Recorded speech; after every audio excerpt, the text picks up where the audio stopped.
നമസ്കാരം. ധനു സ്പീച്ച് ടിപ്സിലേക്ക് എല്ലാവർക്കും സ്വാഗതം. നാളെ നടക്കാനിരിക്കുന്ന ഡിഗ്രി പ്രിലിംസ് 200ക്ക് വേണ്ടിയുള്ള പ്രത്യേക ചോദ്യങ്ങളാണ്. ചോദ്യങ്ങളും ഉത്തരങ്ങളും നോക്കാം. ഒന്നാമത്തെ ചോദ്യം, ചൈനയിലെ ലോങ് മാർച്ച് താഴെ പറയുന്നവരിൽ ആരുമായി ബന്ധപ്പെട്ടിരിക്കുന്നു? Sun Yatsen, Chiang Kai shek, Yuan Shikai, Mao Zedong. ചൈനയിലെ ലോങ് മാർച്ച് താഴെ പറയുന്നവരിൽ ആരുമായി ബന്ധപ്പെട്ടിരിക്കുന്നു? ഉത്തരം Mao Zedong. Mao Zedong. ചൈനയിലെ Long March Mao Zedong സംഘടിപ്പിച്ചതായിരുന്നു. ചൈനയിലെ Long March Mao Zedong. അടുത്തത്, വ്യവസായ വിപ്ലവത്തിന് നേതൃത്വം നൽകിയ യൂറോപ്യൻ രാജ്യം ഏതാണ്? വ്യവസായ വിപ്ലവത്തിന് നേതൃത്വം നൽകിയ യൂറോപ്യൻ രാജ്യം ഏതാണ്? യൂറോപ്യൻ രാജ്യം ഏതാണ്? Italy, Britain, Germany, France. ഉത്തരം ബ്രിട്ടൻ. വ്യവസായ വിപ്ലവത്തിന് നേതൃത്വം നൽകിയ യൂറോപ്യൻ രാജ്യം ഏതാണ്? ബ്രിട്ടൻ. ബ്രിട്ടനാണ് വ്യവസായ വിപ്ലവത്തിന് നേതൃത്വം കൊടുത്ത യൂറോപ്യൻ രാജ്യം. അടുത്തത്, ഇന്ത്യൻ ഭരണഘടനയുടെ അധികാരം നൽകിയിരിക്കുന്നത് ആരാണ്? ഇന്ത്യൻ ഭരണഘടനയ്ക്ക് അധികാരം നൽകിയിരിക്കുന്നത് ആരാണ്? ഇന്ത്യയിലെ ജനങ്ങളാണ് ഇന്ത്യൻ ഭരണഘടനയ്ക്ക് അധികാരം നൽകിയിരിക്കുന്നത്. ഇന്ത്യൻ ഭരണഘടനയ്ക്ക് അധികാരം നൽകിയിരിക്കുന്നത് ആരാണ്? ഇന്ത്യയിലെ ജനങ്ങളാണ് ഇന്ത്യൻ ഭരണഘടനയ്ക്ക് അധികാരം നൽകിയിരിക്കുന്നത്. ഇന്ത്യൻ ഭരണഘടനാ പ്രകാരം പരമാധികാരം ഇന്ത്യയിലെ ജനങ്ങളിലാണ് നിക്ഷിപ്തമായിരിക്കുന്നത്. ഇന്ത്യൻ ഭരണഘടനാ പ്രകാരം പരമാധികാരം എന്നത് ഇന്ത്യയിലെ ജനങ്ങളിലാണ് നിക്ഷിപ്തമായിരിക്കുന്നത്. ഇന്ത്യൻ ഭരണഘടനാ പ്രകാരം പരമാധികാരം എന്നത് അല്ലെങ്കിൽ അധികാരം എന്നത് ഇന്ത്യയിലെ ജനങ്ങളിലാണ് നിക്ഷിപ്തം ആയിരിക്കുന്നത്. ഓക്കെ. ഇന്ത്യൻ ഭരണഘടന വിഭാവനം ചെയ്യുന്ന പൗരത്വം എന്താണ്? ഇന്ത്യൻ ഭരണഘടന വിഭാവനം ചെയ്യുന്ന പൗരത്വം എന്താണ്? ഉത്തരം ഏക പൗരത്വമാണ്. ഏക പൗരത്വം. ഇന്ത്യൻ പൗരത്വം വിഭാവനം ചെയ്യുന്ന പൗരത്വം ഏതാണ്? ഏക പൗരത്വമാണ്. ഏക പൗരത്വമാണ്. അടുത്ത ക്വസ്റ്റ്യൻ, മൗലിക അവകാശങ്ങൾ ഇന്ത്യ കടം കൊണ്ടിരിക്കുന്ന രാജ്യം ഏതാണ്? മൗലിക അവകാശങ്ങൾ ഇന്ത്യ കടം കൊണ്ടിരിക്കുന്ന രാജ്യം ഏതാണ്? അമേരിക്ക. എപ്പോഴും ചോദിക്കുന്ന ചോദ്യങ്ങൾ തന്നെയാണ്. മൗലിക അവകാശങ്ങൾ ഇന്ത്യ കടം കൊണ്ടിരിക്കുന്ന രാജ്യം ഏതാണ്? അമേരിക്കയാണ്. മൗലിക അവകാശങ്ങളുടെ സംരക്ഷകൻ ആരാണ്? സുപ്രീം കോടതി. മൗലിക അവകാശങ്ങളുടെ സംരക്ഷകൻ ആരാണ്? സുപ്രീം കോടതി. മൗലിക അവകാശങ്ങളുടെ സംരക്ഷകൻ ആരാണ്? സുപ്രീം കോടതി. നമ്മുടെ ഭരണഘടനയിൽ മൗലിക അവകാശങ്ങൾ ഉൾപ്പെടുത്തിയിരിക്കുന്ന ഭാഗം ഏതാണ്? നമ്മുടെ ഭരണഘടനയിൽ മൗലിക അവകാശങ്ങൾ ഉൾപ്പെടുത്തിയിരിക്കുന്ന ഭാഗം ഏതാണ്? ഭാഗം 3 ഭാഗം 3. മൗലിക അവകാശങ്ങളെക്കുറിച്ച് പ്രതിപാദിക്കുന്ന ആർട്ടിക്കിൾസ് എത്രയാണ്? ആർട്ടിക്കിൾ 12 മുതൽ 35 വരെയാണ്. മൗലിക അവകാശങ്ങൾ ഇന്ത്യ കടം കൊണ്ടിരിക്കുന്ന രാജ്യം ഏതാണ്? അമേരിക്കയാണ്. മൗലിക അവകാശങ്ങളുടെ സംരക്ഷകൻ ആരാണ്? എപ്പോഴും സുപ്രീം കോടതിയാണ്. മൗലിക അവകാശങ്ങളെക്കുറിച്ച് പറഞ്ഞിരിക്കുന്ന ഭാഗം എത്രയാണ്? 3-ാം ഭാഗത്തിലാണ് പറഞ്ഞിട്ടുള്ളത്.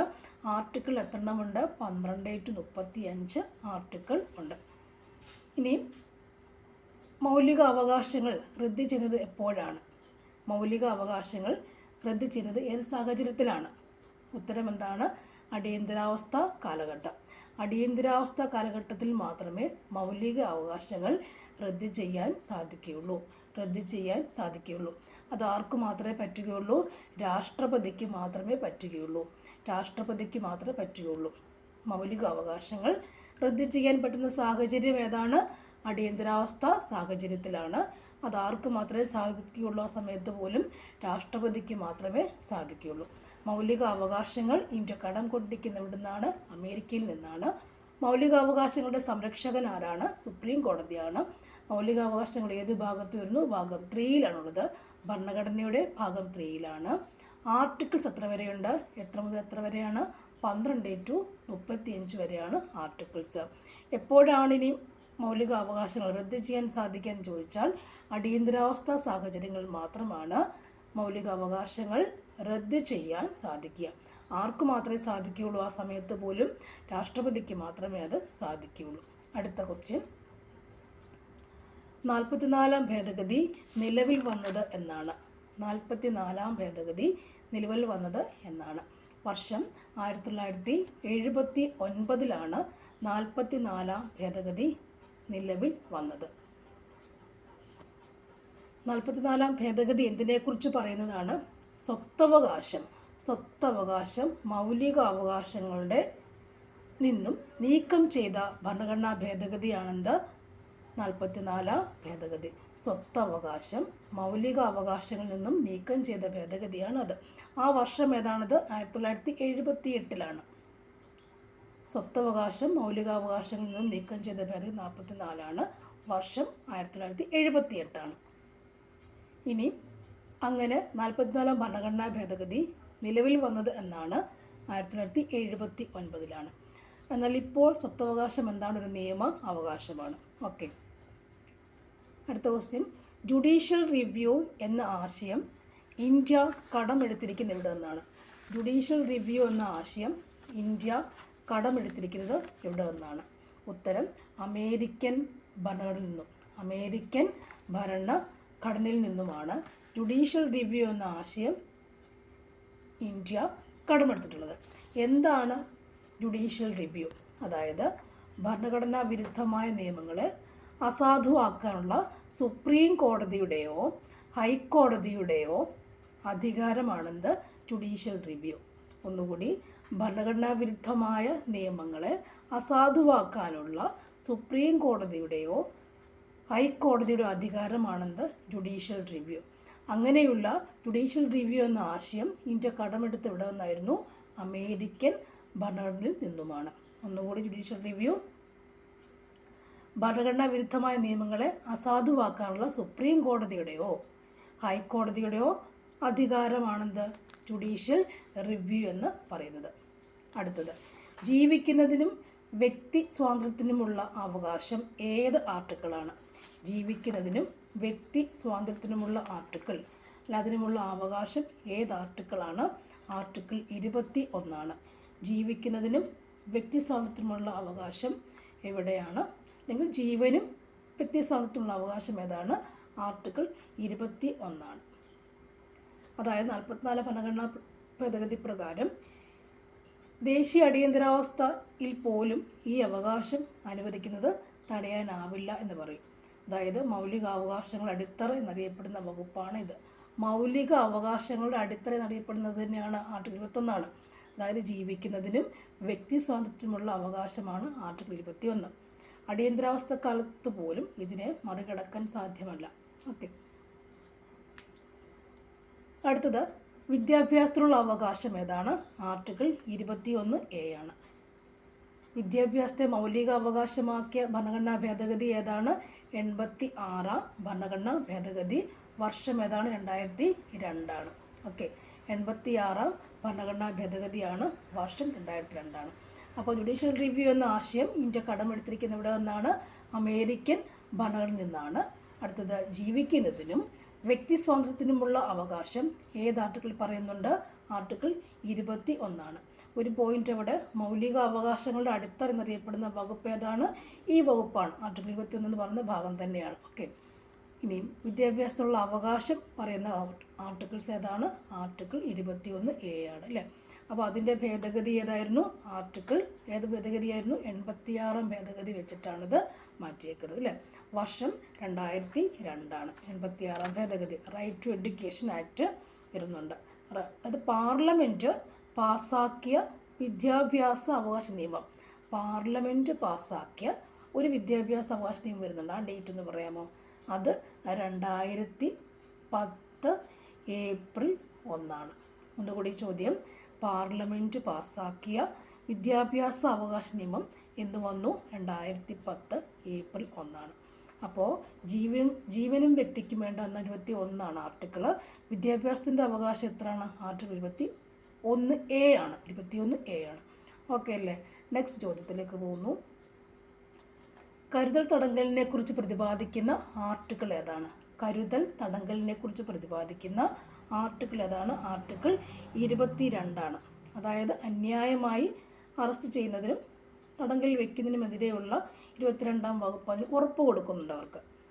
അതായത് അവർക്ക് അറസ്റ്റിൻ്റെ കാര്യങ്ങൾ അറിയാനുള്ള അവകാശമുണ്ടെന്നുള്ള ഉറപ്പാണ് ഇവിടെ കൊടുക്കുക. അതുപോലെ അവർക്ക് വക്കീലുമായി ആലോചിക്കാനുള്ള അവകാശമുണ്ടെന്ന് കൊടുക്കുന്നുണ്ട് അല്ലേ. അതുപോലെ തന്നെ അറസ്റ്റ് ചെയ്യപ്പെട്ട ആൾക്ക് അപ്പോൾ കരുതൽ തടങ്കലിനെ കുറിച്ച് പ്രതിപാദിക്കുന്ന ആർട്ടിക്കിൾ അതാണ് ആർട്ടിക്കിൾ 22. അപ്പോൾ ഞാൻ പറഞ്ഞ അറസ്റ്റ് ചെയ്ത് കസ്റ്റഡിയിൽ വയ്ക്കപ്പെടുന്ന ആൾക്ക് 24 hours-നകം മജിസ്ട്രേറ്റിന് മുമ്പിൽ ഹാജരാക്കണം എന്നൊരു സംഭവം കൂടി അവിടെ വരുന്നുണ്ട്. അടുത്തത് സുപ്രീം കോടതി റിട്ട് പുറപ്പെടുവിക്കുന്നതിനെ പറ്റി പ്രതിപാദിക്കുന്ന ആർട്ടിക്കിൾ ഏതാണ്? സുപ്രീം കോടതി റിട്ട് പുറപ്പെടുവിക്കുന്നതിനെ പറ്റി പ്രതിപാദിക്കുന്ന ആർട്ടിക്കിൾ ഏതാണ്? ആർട്ടിക്കിൾ 32. സുപ്രീം കോടതി റിട്ട് പുറപ്പെടുവിക്കാൻ അധികാരമുണ്ട്. അത് പ്രകാരമുള്ള ആർട്ടിക്കിൾ 32. അപ്പോൾ ഹൈക്കോർട്ടിൻ്റെ അധികാരം എവിടെയാണ്? ഹൈക്കോടതികൾ റിട്ടുകൾ പുറപ്പെടുവിക്കുന്നുണ്ട്. അതിനെപ്പറ്റി പറഞ്ഞ ആർട്ടിക്കിൾസ് ഏതാണ്? ആർട്ടിക്കിൾ 226. അപ്പോൾ സുപ്രീം കോടതിൻ്റെത് 32-ഉം ഹൈക്കോടതി 206-ാം വകുപ്പ് ആർട്ടിക്കിൾ പ്രകാരവുമാണെന്ത് റിട്ടുകൾ പുറപ്പെടുവിക്കുക എന്ന് പറയും. അപ്പോൾ റിട്ടെന്ന ആശയം വരുന്നത് എവിടെ നിന്നായിരുന്നു? ബ്രിട്ടനിൽ നിന്നാണ്. റിട്ടെന്ന ആശയം എപ്പോഴും അത് ചോദിക്കാറുണ്ട്. റിട്ടുകൾ എന്ന ആശയം എവിടെ നിന്നാണ് വരുന്നത്? നമ്മൾ എടുത്തേക്കുന്ന ഇവിടെ നിന്നാണ്, ബ്രിട്ടനിൽ നിന്നാണ് നമ്മൾ എടുത്തേക്കുക. ഓക്കെ, അപ്പോൾ അടുത്ത ക്വസ്റ്റ്യൻ, ഇന്ത്യക്ക് ഒരു രാഷ്ട്രപതി ഉണ്ടായിരിക്കണമെന്ന് പറയുന്ന ആർട്ടിക്കിൾ ഏതാണ്? ഇന്ത്യക്കൊരു രാഷ്ട്രപതി ഉണ്ടായിരിക്കണം എന്ന് പറയുന്ന ആർട്ടിക്കിൾ ഏതാണ്? ആർട്ടിക്കിൾ 52. ഇന്ത്യക്ക് ഒരു രാഷ്ട്രപതി വേണം എന്ന് പറയുന്ന ആർട്ടിക്കിൾ ഏതാണ്? ആർട്ടിക്കിൾ 52. അപ്പോൾ ഇന്ത്യയുടെ രാഷ്ട്രത്തലവനാണ് ആര്? നമ്മുടെ രാഷ്ട്രപതി. പ്രഥമ പൗരനാണ്, സർവ്വസൈനാധിപനാണ്. ഇന്ത്യയുടെ ഭരണഘടനാപരമായ തലവനാണ് ആര്? രാഷ്ട്രപതി. ഇന്ത്യയുടെ ഭരണഘടനാപരമായ തലവനാണ് രാഷ്ട്രപതി. ഇന്ത്യയുടെ ഭരണഘടനാപരമായ തലവനാണ് ആര്? തലവൻ. ഭരണഘടനാപരമായ തലവൻ. ഇന്ത്യയുടെ ഭരണഘടനാപരമായ തലവനാണ് ആര്? രാഷ്ട്രപതി എന്ന് പറയുന്നത്. അദ്ദേഹം രാഷ്ട്രപതി എന്ന് പറയുന്നത്. അപ്പം ആർട്ടിക്കിൾ 52 എന്നാണ് ഇന്ത്യക്കൊരു രാഷ്ട്രപതി ഉണ്ടായിരിക്കണം എന്ന് പറയുന്ന ആർട്ടിക്കിളാണ് ഏത്? ആർട്ടിക്കിൾ 52 എന്ന് പറയുന്നത്. ആർട്ടിക്കിൾ 52 എന്ന് പറയുന്നത്. ഓക്കെ, അടുത്ത ചോദ്യം, ഇന്ത്യയിലെ ഏറ്റവും ഉയർന്ന നിയമനിർമ്മാണ സ്ഥാപനം ഏതാണ്? ഇന്ത്യയിലെ ഏറ്റവും ഉയർന്ന നിയമനിർമ്മാണ സ്ഥാപനം ഏതാണ്? പാർലമെൻറ്റാണ്. ഇന്ത്യയിലെ ഏറ്റവും ഉയർന്ന നിയമനിർമ്മാണ സ്ഥാപനം ഏതാണ്? പാർലമെൻറ്റ് ആണ്. അടുത്തത്, മണി ബില്ലിനെ കുറിച്ച് പ്രതിപാദിക്കുന്ന അനുച്ഛേദം ഏതാണ്? ആർട്ടിക്കിൾ 110 മണി ബില്ലുകളെ കുറിച്ച് പറയുന്ന അനുച്ഛേദം. ആർട്ടിക്കിൾ 110 മണി ബില്ലുകളെ കുറിച്ച് പറയുന്ന അനുച്ഛേദം. മണി ബിൽ നമ്മൾ അവതരിപ്പിക്കുന്ന എവിടെയാണ്? ആദ്യം ലോക്സഭയിലാണ് മണി ബില്ലുകൾ പ്രതിപാദിക്കുക, അല്ലെങ്കിൽ അവതരിപ്പിക്കുന്ന ആദ്യം ലോക്സഭയിലാണ്. അടുത്ത ക്വസ്റ്റ്യൻ, സുപ്രീം കോടതിയുടെ തനത് അധികാരത്തെക്കുറിച്ച് പറയുന്ന ആർട്ടിക്കിൾസ് ഏതാണ്? സുപ്രീം കോടതിയുടെ തനത് അധികാരത്തെക്കുറിച്ച് പറയുന്ന ആർട്ടിക്കിൾ ഏതാണ്? ആർട്ടിക്കിൾ 131. സുപ്രീം കോടതിയുടെ തനത് അധികാരത്തെക്കുറിച്ച് പറയുന്ന ആർട്ടിക്കിൾ ഏതാണ്? ആർട്ടിക്കിൾ 131. അടുത്ത ക്വസ്റ്റ്യൻ, CAG നിയമിക്കുന്നത് ആരാണ്? CAG കൺട്രോളർ ആൻഡ് ഓഡിറ്റർ ജനറലിനെ നിയമിക്കുന്ന ആരാണ്? പ്രസിഡൻ്റാണ്. കൺട്രോളർ ആൻഡ് ഓഡിറ്റർ ജനറലിനെ നിയമിക്കുന്ന ആരാണ്? പ്രസിഡൻ്റാണ്. സംയുക്ത സമ്മേളനം വിളിച്ചു കൂട്ടുന്നത് ആരാണ്? സംയുക്ത സമ്മേളനം വിളിച്ചു കൂട്ടുന്നത് ആരാണ്? രാഷ്ട്രപതിയായിരിക്കും എപ്പോഴും. അതുപോലെ പീപ്പിൾസ് കോർട്ട് എന്നറിയപ്പെടുന്ന ആരാണ്? പീപ്പിൾസ് കോർട്ട് എന്നറിയപ്പെടുന്ന എന്താണ്? ലോക് അദാലത്താണ്. പീപ്പിൾസ് കോർട്ട് എന്നറിയപ്പെടുന്ന എന്താണ്? ലോക അദാലത്താണ്. CAGയെ നിയമിക്കുന്ന ആരാണ്? പ്രസിഡൻ്റാണ്. സംയുക്ത സമ്മേളനം വിളിച്ചു കൂട്ടുന്ന ആരാണ്? രാഷ്ട്രപതിയാണ്. പീപ്പിൾസ് കോർട്ട് എന്നറിയപ്പെടുന്ന ആരാണ്? ലോക അദാലത്താണ്. പീപ്പിൾസ് കോർട്ട് ലോക അദാലത്താണ്. ട്രൈബ്യൂണൽസിനെ കുറിച്ച് പഠിക്കുക, അല്ലെങ്കിൽ അഡ്മിനിസ്ട്രേറ്റീവ് ട്രൈബ്യൂണൽസ്, അതിനെക്കുറിച്ച് പ്രതിപാദിക്കുന്ന ആർട്ടിക്കിൾസ് ഏതാണ്? ചോദിച്ചിട്ടുള്ളതാണ്. 323 അഡ്മിനിസ്ട്രേറ്റീവ് ട്രൈബ്യൂണലിനെ കുറിച്ച് പറയുക. അഡ്മിനിസ്ട്രേറ്റീവ് ട്രൈബ്യൂണലിനെ കുറിച്ച് പറയുന്ന ആർട്ടിക്കിൾസ് എവിടെയാണ്? 323 323A 323A administrative tribunal AT 323A ഇതിനെക്കുറിച്ച് പ്രതിപാദിക്കുക. 323A അതിനെക്കുറിച്ച് പ്രതിപാദിച്ചിട്ടുള്ളത്. അടുത്തത്, പൊതുഖജനാവിൻ്റെ കാവൽക്കാരൻ ആരാണ്? CAG ആണ്. പൊതുഖജനാവിൻ്റെ കാവൽക്കാരൻ ആരാണ്? CAG തന്നെയാണ്. ഇന്ത്യയുടെ ഒന്നാമത്തെ നിയമ ഓഫീസർ ആരാണ്? അറ്റോർണി ജനറലാണ്. ഇന്ത്യയുടെ ഒന്നാമത്തെ നിയമ ഓഫീസർ ആരാണ്? Attorney general. ഇന്ത്യയുടെ ഒന്നാമത്തെ നിയമ ഓഫീസർ ആരാണ്? Attorney general. അഡ്വക്കേറ്റ് ജനറൽ നിയമിക്കുന്ന ആരാണ്? അഡ്വക്കേറ്റ് ജനറലിനെ നിയമിക്കുന്ന ആരാണ്? ഗവർണറാണ്. അഡ്വക്കേറ്റ് ജനറലിനെ നിയമിക്കുന്ന ആരാണ്? ഗവർണറാണ്. അടുത്തത്, ഇന്ത്യൻ സിവിൽ സർവീസിൻ്റെ പിതാവ് ആരാണ്? ഇന്ത്യൻ സിവിൽ സർവീസിൻ്റെ പിതാവ് ആരാണ്? കോൺവാലിസ് പ്രഭു. ഇന്ത്യൻ സിവിൽ സർവീസിൻ്റെ പിതാവ് അല്ലേ എന്ന് പറഞ്ഞ ആരാണ്? കോൺവാലിസ് പ്രഭുവാണ് ഇന്ത്യൻ സിവിൽ സർവീസിൻ്റെ പിതാവ് എന്ന് പറയുന്നത്. അതുപോലെ ആസൂത്രണ കമ്മീഷൻ നിലവിൽ വന്നതെന്നാണ്? ആസൂത്രണ കമ്മീഷൻ വരുന്നത് എന്നാണ്? 1950 മാർച്ച് 5. ഓക്കെ. അടുത്ത ക്വസ്റ്റ്യൻ, വൻ വ്യവസായങ്ങൾക്ക് ഊന്നൽ നൽകിയ ഇന്ത്യൻ പഞ്ചവത്സര പദ്ധതി ഏതാണ്? വൻ വ്യവസായങ്ങൾക്ക് ഊന്നൽ നൽകിയ പഞ്ചവത്സര പദ്ധതി ഏതാണ്? ഉത്തരം രണ്ടാം പഞ്ചവത്സര പദ്ധതി. രണ്ടാം പഞ്ചവത്സര പദ്ധതി. എന്നാൽ ഒന്നാമത്തെ പഞ്ചവത്സര പദ്ധതിക്ക് ഏറ്റവും അധികം പ്രാമുഖ്യം കൊടുത്ത, അല്ലെങ്കിൽ അത് പങ്കുവഹിച്ച ഒരു വ്യക്തി ആരാണ്? ഒന്നാം പഞ്ചവത്സര പദ്ധതി കാലത്ത് ഓർക്കാൻ പറ്റിയ വ്യക്തി ആരാണ്? KN രാജാണ് അല്ലേ. അപ്പോൾ ഇവിടെ വൻ വ്യവസായങ്ങൾക്ക് ഊന്നൽ കൊടുത്ത പഞ്ചവത്സര പദ്ധതി ഏതാണ്? രണ്ടാം പഞ്ചവത്സര പദ്ധതിയാണ്. ആ സമയത്ത് നമുക്ക് ഓർക്കാൻ പറ്റിയ, അല്ലെങ്കിൽ രണ്ടാം പഞ്ചവത്സര പദ്ധതി സമയത്ത് ഓർക്കാൻ പറ്റിയ, അല്ലെങ്കിൽ അതൊക്കെ നടപ്പിലാക്കുന്ന പ്രമുഖ വ്യക്തി ആരാണ്? മഹലനോബിസ് ഇല്ലേ. അപ്പോൾ അതിനൊക്കെ നമ്മൾ എന്താ പറയുക? മഹലനോബിസ് മാതൃക എന്നാണ് ഈ രണ്ടാം പഞ്ചവത്സര പദ്ധതി കാലത്ത് നടപ്പിലാക്കുന്നതിനൊക്കെ പറയുന്നത്. മഹലനോബിസ് മാതൃക എന്നാണ്. അങ്ങനെയാണെങ്കിൽ ഒന്നാം പഞ്ചവത്സര പദ്ധതി സമയത്ത് ഓർക്കുന്ന എന്തൊക്കെയാണ്? നമ്മൾ KN രാജിനെയാണ് നമ്മൾ ഓർക്കുക. ഒന്നാം പഞ്ചവത്സര പദ്ധതിയുടെ പ്രധാന പങ്ക് വഹിച്ചൊരു മലയാളി കൂടെ ആരാണ്? ഈ KN രാജാണ്. ഒന്നാം പഞ്ചവത്സര പദ്ധതിക്ക് പ്രധാന പങ്ക് വഹിച്ച മലയാളിയാണ് KN രാജ്. അതിന് വേറൊരു പേരുണ്ട്, ഒരു മോഡലുണ്ട്. ഒന്നാം പഞ്ചവത്സര പദ്ധതിയുടെ മോഡലിൻ്റെ പേരെന്താണ്? ആ മോഡലിൻ്റെ പേരെന്താണ്? ഹാരോഡ് ഡോമർ മോഡൽ എന്നല്ലേ. ഹാരോഡ് ഡോമർ മോഡൽ എന്നാണ് ഒന്നാം പഞ്ചവത്സര പദ്ധതിക്ക് പറയുക. അത് KN രാജ് എന്നാണ് പറയില്ലേ. ആ സമയത്ത് കൃഷിയാണ് കൂടുതൽ വരിക. അപ്പോൾ രണ്ടാം പഞ്ചവത്സര പദ്ധതി എന്ന് പറയുമ്പോൾ എന്താണ്? മഹലനോബിസ് മാതൃകയാണ്. മഹലനോബിസ് മാതൃകയാണ്. മഹലനോബിസ് മാതൃകയാണ്. അവിടെ വ്യവസായങ്ങൾക്കാണ് പ്രാമുഖ്യം കൂടുതൽ വന്നേക്കുന്നത്. വൻ വ്യവസായങ്ങൾക്ക് ഊന്നൽ കൊടുത്ത പദ്ധതിയാണ് രണ്ടാം പഞ്ചവത്സര പദ്ധതി അല്ലേ. അവിടെ നമ്മുടെ ഇരുമ്പുരുക്ക് ശാലകളൊക്കെ വരുന്നുണ്ട്. ദുർഗാപൂർ, അതുപോലെ ഭിലായ്, റൂർക്കല എന്നൊക്കെ പറയുന്ന ഇരുമ്പുരുക്ക് ശാല വന്നത് ആ സമയത്താണ്.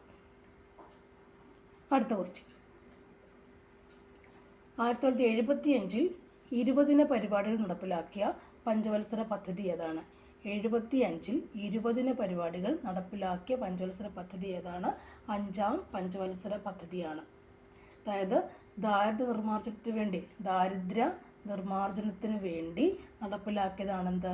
20 പരിപാടികൾ. അത് അഞ്ചാം പഞ്ചവത്സര പദ്ധതിക്കാണ് നടന്നിട്ടുള്ളത്. ആ സമയത്തുള്ള മറ്റൊരു പരിപാടിയാണ് എന്ത്? ഇന്ദിരാഗാന്ധിയുടെ ഗരീബി ഘടാവോ എന്നുള്ള പരിപാടി അല്ലേ. ഗരീബി ഘടാവോ എന്നുള്ള ആഹ്വാനമുണ്ട്. ആരുടെ? ഇന്ദിരാഗാന്ധിയുടെ. അതും എപ്പോഴാണ്? അഞ്ചാം പഞ്ചവത്സര പദ്ധതിക്കാണ്.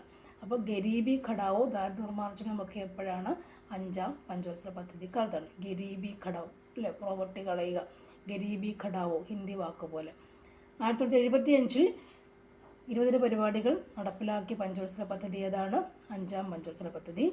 അത് ഇന്ദിരാഗാന്ധിയുടെ സമയത്താണ്. അദ്ദേഹം ആ സമയത്ത് അവരെന്താ ചെയ്തത്? വേറെ പദ്ധതി എന്തായിരുന്നു? ഗരീബി ഘടാവോ. അതും കൂടി ഓർത്ത് വെച്ചേക്കും. അതുപോലെ ബാങ്ക് ദേശസാൽക്കരണമൊക്കെ നടന്ന സമയവും അത് തന്നെയാണെന്ന് ഓർത്ത് വയ്ക്കാൻ പറ്റും. ഓക്കെ. അടുത്തത്, സിവിൽ സർവീസുകാർക്ക് ഭരണഘടനാപരമായ സുരക്ഷ ഉറപ്പാക്കുന്ന ആർട്ടിക്കിൾ ഏതാണ്? ആർട്ടിക്കിൾ ഏതാണ്? സിവിൽ സർവീസുകാർക്ക് ഭരണഘടനാപരമായ സുരക്ഷ ഉറപ്പാക്കുന്ന ആർട്ടിക്കിൾ ഏതാണ്? ആർട്ടിക്കിൾ 311. ആർട്ടിക്കിൾ 311. സിവിൽ സർവീസുകാർക്ക് ഭരണഘടനാപരമായ സുരക്ഷ ഉറപ്പാക്കുന്നതാണ് ആർട്ടിക്കിൾ 311 എന്ന് പറയുന്നത്. 311. അടുത്തത്, 74 ഭേദഗതിയിലൂടെ ഭരണഘടനയിൽ കൂട്ടിച്ചേർക്കപ്പെട്ട ഭാഗം ഏതാണ്? 74 ഭരണഘടനാ ഭേദഗതിയിലൂടെ കൂട്ടിച്ചേർക്കപ്പെട്ട ഭാഗം ഏതാണ്? ഭാഗം 9A ആണ്. ഭാഗം 9A ആണ്.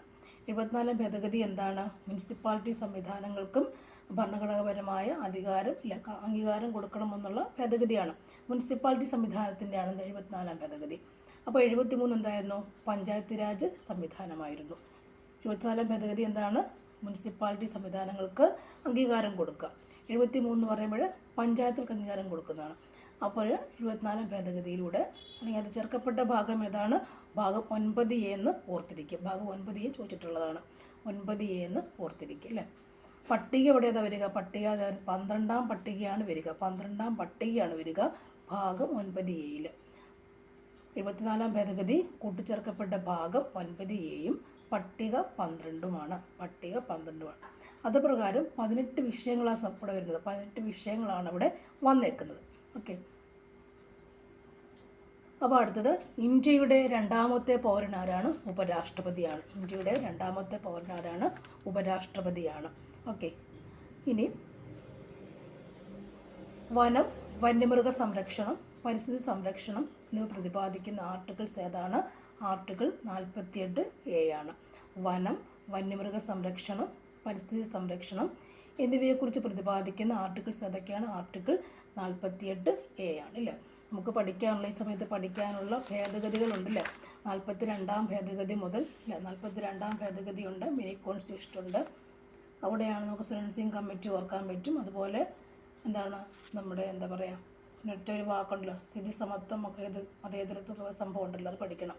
സ്ഥിതി സമത്വം അല്ലെങ്കിൽ അഖണ്ഡത സൂക്ഷിക്കുന്നു, മതേതരത്വമാണെന്നുള്ള വാക്ക് അവിടെ ഓർത്തിരിക്കുക. 44ാം ഭേദഗതി വരുന്നുണ്ട്. ഇതെന്താണ്? സ്വത്തവകാശത്തിൻ്റെ സംഭവമാണ്. പിന്നുള്ളത് എന്താ? 52ാം ഭേദഗതി പഠിക്കാനുണ്ട് നിങ്ങൾക്ക്. 52ാം ഭേദഗതി എന്താണ്?